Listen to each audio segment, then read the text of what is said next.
All right. Well, welcome back to our series talking to energy thought leaders here in Colorado. I'm Greg Brophy with the Western Way. The Western Way is a group of conservatives who believe that conservatives and Republicans have always been champions of the environment and have always come up with the real solutions to the problems that we face, those solutions that actually work. And I want to introduce you today to my friend, Senator Ray Scott. Ray is a state senator from Mesa County. He represents Senate District 7 in the Colorado State Senate. It's pretty much all of Mesa County, as I recall. Ray was first elected in 2010 to the Colorado State House, serving in 11 and 12 in House District 54, if I remember right. Yep. And then after redistricting, you got to serve a couple of years in a different House district without even moving your residence.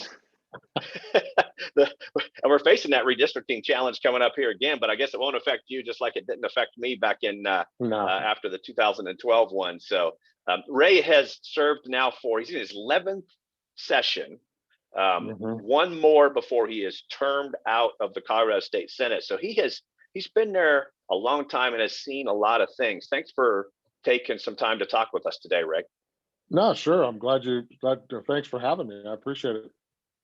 So you've been in the legislature since, elected in 2010. You've seen over 10 years, always serving, I think, on a committee that has jurisdiction over energy issues.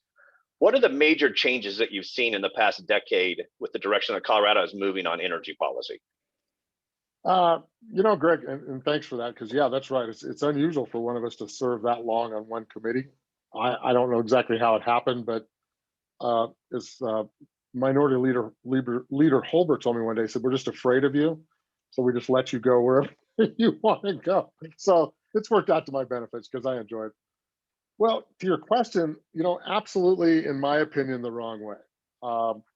Government in Colorado has gone from a regulatory body to a controlling body on all energy sources in Colorado, which is unfortunate because that's no way to help be innovative and do new things. And they've done it without any concern for economic impacts. It's based on ideology and a lot of emotion these days, especially in the oil and gas sector.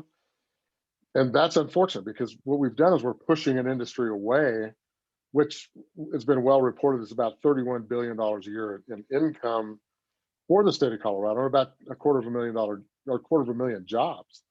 And that's no way to transition to anything, is by just trying to wipe out an industry. And it's unfortunate too, because I think some people believe we can actually move one industry out of the way, and it's impossible. We really can't, for multiple reasons, not to mention the things that are made from fossil fuels. But it's just an impossibility. So I think we've just taken a completely backwards approach. Yeah, and it seems like we've gotten lucky to one degree in that the market or technology has improved so much, at least in some areas like wind and solar, that we're seeing a benefit of technology, but we're not necessarily seeing benefits of the use of new technology in other areas. Is that observation accurate per what you've seen? I think so, and it's fascinating because I got torn apart in the media a couple of years back because I went to the well and I talked about how I had seen improvements in the air quality in Denver. And I can remember driving into Denver 20 years ago and you couldn't even see the town. It was just brown, right?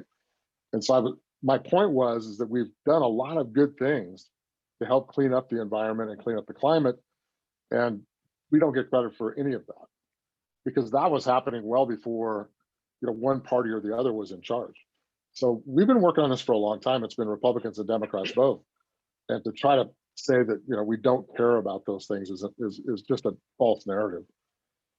As far as the technology, it kind of depends on what you call new, right? It's really hard for especially say a 30-year-old or younger to understand that wind and solar technology today is actually older than they are. So they kind of look at you like you're crazy because they kind of think it's the new thing, right? Because that's what they're told in some cases. But that's very, very old technology. It's been around for decades. And there's so much new that's coming on the scene, if you will, And it's time for us to start taking a look at those things. It is, and to that end, you wrote an opinion piece in the Denver Post, and I'm going to quote you because I think this is Sure. important. This probably garnered a lot of attention. So here's your quote. There are people that believe that climate change is a hoax, but there are also people that want to ban air travel, overhaul every building in our country, and potentially phase out the beef industry. Both opinions are radical, nonsensical, and should be rejected by our elected officials. Bravo, by the way, for that quote and being bold enough to put that in there. How do you carve out a balanced approach on environmental issues that can both improve the quality of our environment and grow our economy by keeping our energy costs low? Well, first, to the technology part, technology has completely outrun the ability of government to keep up with it. Uh, Government is a hindrance to many of these things, and technology is probably one of the worst because the technology runs so fast. Government runs around like a snail trying to keep up with, the newer technology.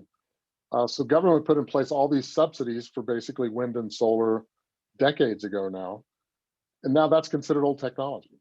So now we have to kind of, turn that cruise ship, which is not hard or not easy to do, uh, and kind of get them to focus on newer technologies that are emerging out there. And then the biggest problem that you have in government, and you saw this in your days, anybody that government puts into business using subsidies are the ones that will fight them like crazy if you want to move some different direction.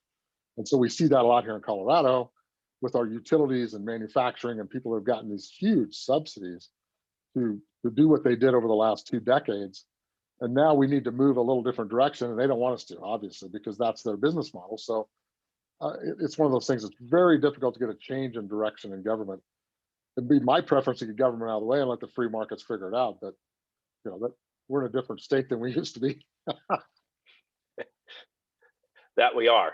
And to that end, the Western Way has been working on this issue for quite a while now. We believe, I think, like you do, and all of the above approach to energy, that we need to address grid security, reliability, emissions. People care about emissions, and especially cost also to ratepayers. Sure. We have seen a remarkable drop in the cost of renewables from solar and wind over the last 10 years. But that's not enough. How do we start to integrate solutions such as what you wrote about in your op-ed piece, the small modular nuclear, pumped hydro storage, potentially Sure. carbon capture, all of those things into our energy portfolios to ensure reliability and cost effectiveness? And it's funny, Greg, too, because when we talk about those things with wind and solar, I believe Excel says now that cost is something around 4 cents per kilowatt hour, something like that. But we never saw that passed on to the consumer. And I think that's what the consumers expected in some manner was reliability, but they also thought they were going to get some cost savings because that was always told to them that as we transition to a different energy source, you're going to see cost savings. That never happened. If anything, we've seen costs go up, especially with tiered rates and all the things that the different utilities do. But to your point about this, what does this new technology look like? I mean, I've had the opportunity sitting on something called the Energy Council, which is a national organization. The 13 energy producing states and Canada and Mexico were all part of this consortium. And we traveled around. We went to the Idaho National Labs, for an example, where they do all the nuclear technology. And I don't know if people know this, but the largest concentration of nuclear reactors, I believe, in the world is in Idaho Falls, Idaho. There's 52 of them right there. So they do, it was pretty crazy when I saw that. They introduced us to micronuclear, which was fascinating because what they learned over the years is the footprint of a nuclear plant, the huge cooling towers that you see on TV and scare the dickens out of people. And they cover 200 or 300 acres with these plants. They've reduced down to the size of basically a reactor they put on a submarine today or an aircraft carrier. And they can actually put these things in the ground and enclosed in concrete. And it looks like a little office building sitting there. You don't even notice it. But each one of those puts off a certain number of megawatts. So you would have to have multiple units depending on the location. But that's an interesting technology. I believe one of those is under construction now up in Idaho. Or maybe it's northern Utah. It's up in that area someplace. And I think it's going to be the first one in the country, from what I understand. And nuclear fusion, that's a newer discussion. Matter of fact, what's interesting about that is people like Bill Gates and Jeff Bezos are pouring billions or millions of dollars, if you will, into that technology. Uh, Thorium, which is a salt-based molten reactor, that's technology that's out there that's really starting to move quickly. I think MIT is doing a lot of studies on that. Of course, hydrogen. We don't talk about hydrogen. I personally believe hydrogen at some point in the future will take over the EV sector or have a big part in that, because again, it's water. there's just there's no emissions whatsoever.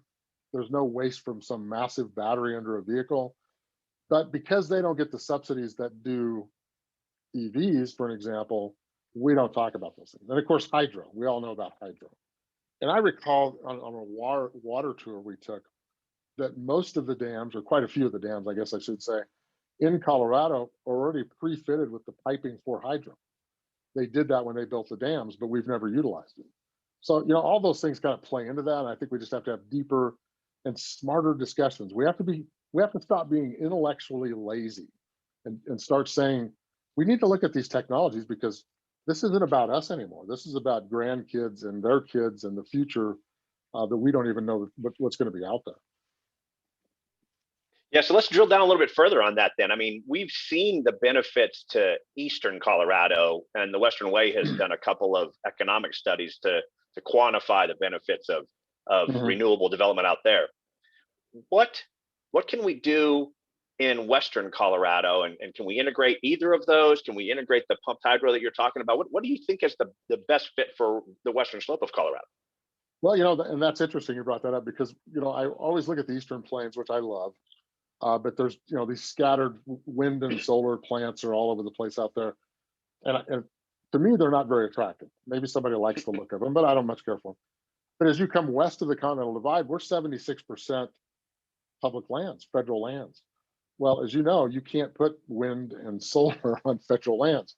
So we don't have the opportunity, even if they wanted to, unless we want to cover places like Mesa Verde, Rocky Mountain National Park, those kind of areas with wind turbines all over the place or solar arrays, to really benefit very much from those two technologies. Now, yes, we could benefit from, say, micronuclear.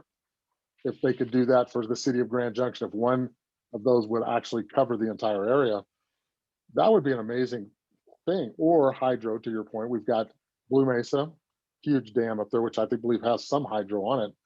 We've got multiple dams around us that we could fit with retro with hydro, and really do a tremendous job of lowering all these greenhouse gases that they talk about. I think so. How much water do these micro nuclear plants use, if any?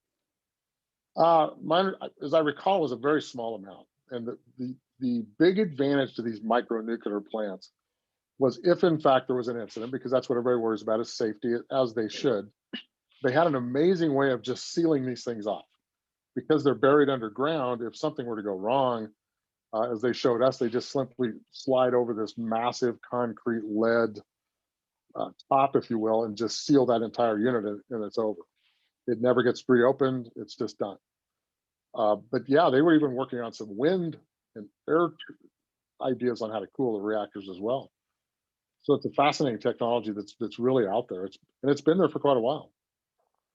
It's a big deal as we face more and more challenges meeting the interstate compact on the Colorado River. How much water we use to generate electricity is something that we have to take into account. Well, you're very familiar with the Shoshone plant. I mean, on the Colorado, that's been there, gosh, I don't know, since the 40s, I believe, something like that, generating power. Yeah.